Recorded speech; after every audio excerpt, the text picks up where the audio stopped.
10 দিনের ছুটিতে বাড়িতে গেছিলাম।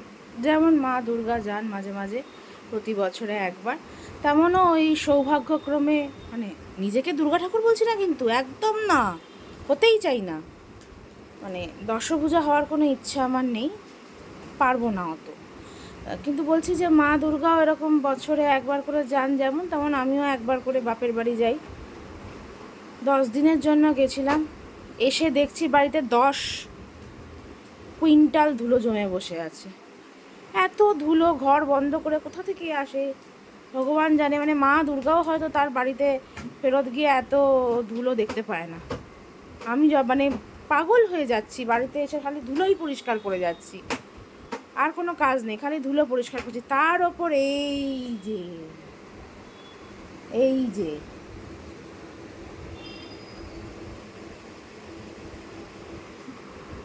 নিজে তো কিছু কাজ করেন না, উল্টে আমার যতবার যেখান থেকে আমি ধুলো পরিষ্কার করছি সেইগুলোকে টেনে টেনে আবার ধুলোতে গিয়েই রেখে দিচ্ছে। মানে কি বলবো, মানে কোথাও যাওয়াটাও একটা অন্যায়। আমাদের মায়েদের কোথাও যাওয়াটা একটা বিশাল অন্যায়, বিশেষ করে যারা একা থাকে, একা সামলায় সব কিছু, তার উপর যার ঘরে এরকম একটা রয়েছে, তাই তো? হ্যাঁ। তুমি কী করেছো বলে দাও, কী কাজ করেছো সকাল থেকে? আমি আমি সকাল থেকে আমি অনেক কিছু করেছি। কি?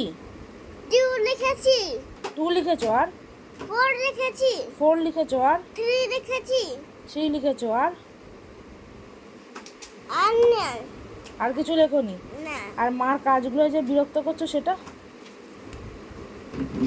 মার কাজে যে বিরক্ত করছো কি করছো? দেখেছেন, বলার সঙ্গে সঙ্গে পালিয়ে গেছে।